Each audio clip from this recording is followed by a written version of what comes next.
Good morning, students. You know that we have done exercises of lesson 1 and 2 earlier, but the MCQs that are on last pages of your book are remaining. So today we are going to do these multiple choice questions today.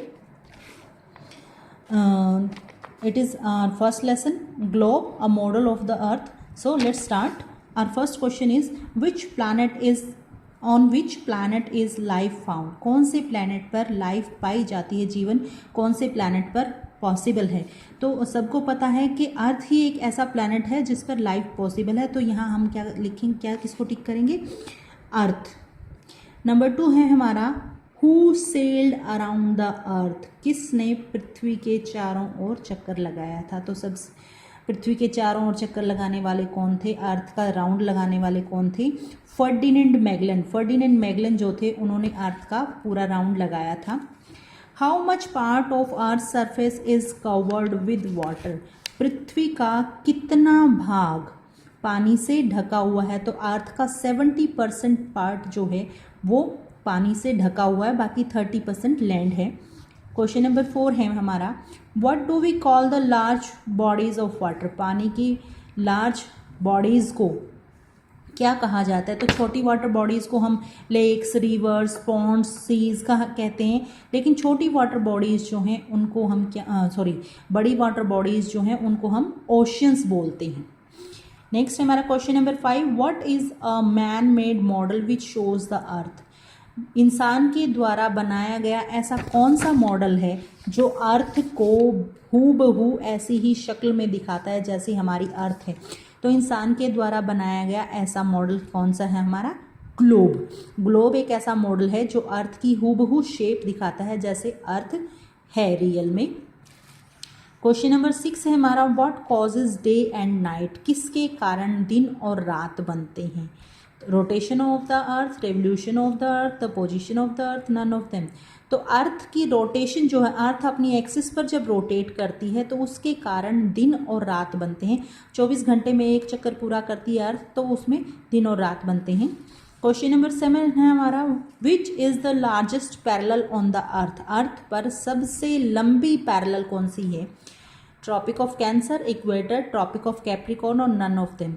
तो आपको पता है कि equator जो है वो सबसे लंबी पैरेलल है, क्योंकि इक्वेटर से ऊपर और नीचे की तरफ जितनी पैरेलल हैं वो इससे कम लंबाई की हैं।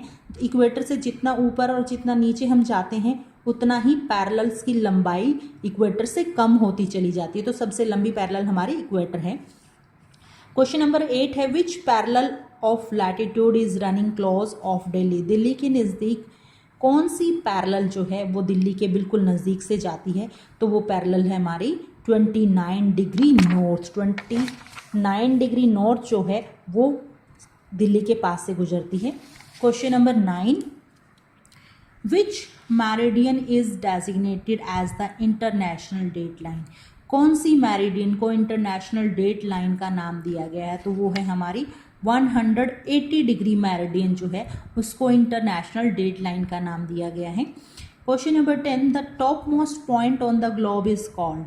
हमारे ग्लोब पर जो सबसे ऊपरी पॉइंट है, जो नॉर्थ डायरेक्शन में जो पॉइंट है, उसको क्या कहा जाता है? तो उस पॉइंट को क्या कहा जाता है? North pole. उस पॉइंट को नॉर्थ पोल बोला जाता है, क्योंकि आपको पता है कि ऊपर की तरफ कौन सी डायरेक्शन है? नॉर्थ डायरेक्शन है, तो ऊपर उसको नॉर्थ पोल बोला जाता है। नंबर 11 है, the lines running parallel to the equator are called? Equator के पैरेलल जो लाइनें जाती हैं, इक्वेटर के समानांतर जो लाइनें जाती हैं, उन लाइनों को क्या कहा जाता है? तो उन लाइनों को क्या बोला जाता है? लैटिट्यूड्स। लैटिट्यूड यानी अक्षांश रेखाएं उनको बोला जाता है। क्वेश्चन नंबर 12 है, on which latitude does the Arctic circle lies at? कौन सी लैटिट्यूड पर हमारा आर्कटिक सर्कल जो है वो आता है? तो हमारी आर्कटिक सर्कल जो है वो 23.5 डिग्री नॉर्थ पे क्या आएगा? हमारा Tropic of Cancer. 23.5 degree south पे ट्रॉपिक ऑफ कैप्रिकॉर्न आता है, और 66.5 डिग्री नॉर्थ पे आता है हमारा आर्कटिक सर्कल। तो ये टिक करेंगे हम। क्वेश्चन नंबर 13 है, what is the total number of meridians? Meridians का टोटल नंबर, कुल संख्या कितनी है? तो हमारी मैरिडियंस की टोटल नंबर, कुल संख्या है 360। Which planet is a unique planet, कौन सा प्लैनेट यूनिक प्लैनेट कहलाता है? तो हमारा अर्थ जो है वो यूनिक प्लैनेट कहलाता है। क्यों? क्योंकि हमारी अर्थ पर ही लाइफ पॉसिबल है, जीवन संभव है, इसलिए अर्थ को यूनिक प्लैनेट भी कहा जाता है। क्वेश्चन नंबर 15 है what lines help us in dividing the earth into different heat zones, कौन सी लाइनें हमारी अर्थ को डिफरेंट हीट जोन्स में बांटने में हेल्प करती हैं? तो ये वो लाइंस है हमारी लैटिट्यूड्स, लैटिट्यूड से ही हमें डिफरेंट डिफरेंट हीट जोन्स का पता चलता है। क्वेश्चन नंबर 16 है the earth rotates on its axis from dash to dash, हमारी अर्थ जो है वो कौन सी डायरेक्शन में मूव करती है वो बताना है। West to east, east to west, north to south, south to north. तो ये बताना है कि हमारी अर्थ कौन सी डायरेक्शन, तो हमारी अर्थ कौन सी डायरेक्शन में घूमती है? वेस्ट से ईस्ट की तरफ घूमती है। तो हम क्या लिखेंगे? हम west to east. Question number 17 है the meridian of Greenwich was chosen in dash by all the nations of the world as the prime meridian, किस वर्ष में ग्रीनविच मेरिडियन को प्राइम मेरिडियन के रूप में चुना गया था? तो 1884 में एक कॉन्फ्रेंस हुई थी बहुत सारे देशों की वर्ल्ड में, तो ये माना गया था कि ग्रीनविच से जो मेरिडियन गुजरती है उस मेरिडियन को प्राइम मेरिडियन माना जाएगा। तो वो ईयर था 1884। नेक्स्ट हमारा है question number 18, last question of lesson 1। A network of lines that help us to find things on a globe और on a map is called, उन लाइनों का नेटवर्क जो हमें मैप पर या ग्लोब पर किसी भी स्थान को, किसी भी चीज़ को ढूंढने में हेल्प करती हैं, उनको क्या कहा जाता है? तो वो लाइनें जो हमें किसी भी स्थान को या किसी भी चीज़ को ढूंढने में हेल्प करती हैं मैप या ग्लोब में, तो उन्हें कहा जाता है लैटिट्यूड्स और लॉन्जिट्यूड्स। तो लैटिट्यूड्स और लॉन्जिट्यूड्स का जो नेटवर्क है उसको बोला जाता है ग्रिड। तो यहाँ आंसर आएगा हमारा ग्रिड। नेक्स्ट है हमारा lesson number 2, maps are friends and guides. Question number 1 is what is a book of maps called, maps की जो बुक होती है उसे क्या कहा जाता है? एटलस, बुक, डिक्शनरी और नन ऑफ देम। तो उसे ना तो बुक बोला जाता है ना ही डिक्शनरी बोला जाता है, उसे बोला जाता है एटलस। जो मैप्स की बुक होती है, नक्शों की जो बुक होती है उसको एटलस बोला जाता है। क्वेश्चन नंबर 2 है what do the symbol, science and colours constitute the map, symbol, science और कलर्स ये सभी चीज़ें मिलकर क्या बनाती हैं? शेप, लैंग्वेज, मॉडल और नन ऑफ देम। तो वो चीज़ें ना तो शेप बनाती ना मॉडल बनाती हैं, उनको बोला जाता है language of a map, map की लैंग्वेज बोला जाता है सिंबल, साइन और कलर्स को। क्वेश्चन नंबर 3 है where does Jammu and Kashmir lie in the map, Jammu and Kashmir map में कहाँ आता है, कौन सी डायरेक्शन में आता है, वो डायरेक्शन हमें बतानी है। तो हमारा जम्मू कश्मीर कहाँ आता है? नॉर्थ डायरेक्शन में आता है। क्वेश्चन नंबर 4 है हमारा what point between the north and the east is called, north और ईस्ट के बीच की जो सब डायरेक्शन है उसे क्या कहा जाता है? तो नॉर्थ और ईस्ट के बीच की जो डायरेक्शन है, सब डायरेक्शन, उसको नॉर्थ ईस्ट बोला जाता है।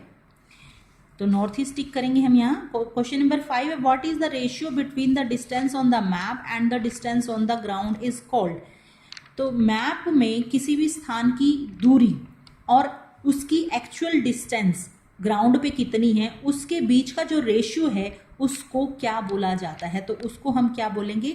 स्केल, मेजरमेंट, डिस्टेंस या नन ऑफ देम। तो यहाँ हम बता रही हूँ आपको कि उसे क्या बोला जाता है? स्केल बोला जाता है। क्वेश्चन नंबर 6 है व्हाट इज इंडेक्स, रेफरेंस और लेजेंड कॉल्ड, इंडेक्स, रेफरेंस और लेजेंड को क्या कहा जाता है? सिंबल, की, स्टेटमेंट और नन ऑफ देम। तो इंडेक्स, रेफरेंस और लेजेंड को की बोला जाता है, किसी भी मैप की उसको की कहा जाता है। क्वेश्चन नंबर 7 है maps are drawn to, maps कैसे ड्रॉ किए जाते हैं, मैप्स को कैसे ड्रॉ किया जाता है? तो मैप्स को किसके अकॉर्डिंग ड्रॉ किया जाता है? स्केल के अकॉर्डिंग ड्रॉ किया जाता है। लास्ट है क्वेश्चन नंबर 8 है dash is called the index, reference और लेजेंड। देखो क्वेश्चन ये ऊपर भी आ चुका है, वहाँ क्वेश्चन की फॉर्म में था, यहाँ आपको फिलअप की फॉर्म में दिया गया है। तो उसे क्या कहेंगे? इंडेक्स, रेफरेंस और लेजेंड को क्या बोलते हैं? हम की बोलते हैं, हम ऊपर पढ़ चुके हैं, की बोलते हैं उसको। नेक्स्ट है हमारा question number 9 the direction between the south and the east. इससे पहले हम कर चुके हैं कि नॉर्थ और ईस्ट के बीच की डायरेक्शन कौन सी है? नॉर्थ ईस्ट होती है। तो यहाँ साउथ और ईस्ट के बीच की जो सब डायरेक्शन है उसके बारे में पूछा, तो उसको क्या बोलेंगे? हम साउथ ईस्ट बोलेंगे। क्वेश्चन नंबर 10 है a map which is not drawn according to the scale is called a, वो मैप जिसको स्केल के अकॉर्डिंग ड्रॉ नहीं किया जाता है उसको क्या कहा जाता है? स्केच, पिक्चर, मॉडल और नन ऑफ देम। तो उसे क्या कहा जाता है? उसे स्केच बोला जाता है। जो मैप स्केल के अकॉर्डिंग ड्रॉ नहीं किया जाता उसको स्केच बोलते हैं। क्वेश्चन नंबर 11 है हमारा, which is the symbol of state boundary? इनमें से कौन सा सिंबल हमारे स्टेट बाउंड्री का है? तो देखिए, ये हमारा इंटरनेशनल बाउंड्री का है, ये हमारा डिस्ट्रिक्ट की बाउंड्री है, ये हमारा तहसील की बाउंड्री है, ये हमारे विलेज की बाउंड्री है। तो ये फर्स्ट वाला सिंबल जो है ये हमारा स्टेट की बाउंड्री को शो करता है। क्वेश्चन नंबर 12 है, what does the symbol dash represent? इस सिंबल का क्या अर्थ है? ये सिंबल किस चीज को दिखाता है?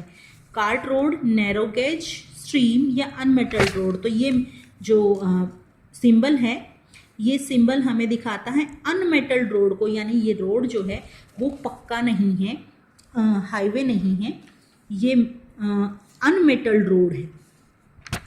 क्वेश्चन नंबर हमारा 13 है, the capital city is marked on the map bye A small circle with a dash inside. Capital city को कैसे मार्क किया जाता है किसी भी मैप में? तो एक स्मॉल सर्कल होता है और उसके अंदर क्या होता है? एक छोटा डॉट होता है। देखिए मैंने यहाँ आपको शो किया हुआ है, एक सर्कल है और उसके अंदर एक डॉट है। तो इस तरह से हम किसी भी मैप पे उसकी कैपिटल सिटी को, किसी भी प्लेस की कैपिटल सिटी को हम दिखाते हैं। तो यहाँ हमारा लेसन 2 कंप्लीट हो गए हैं। आज के लिए इतना ही। Thanks and have a nice day.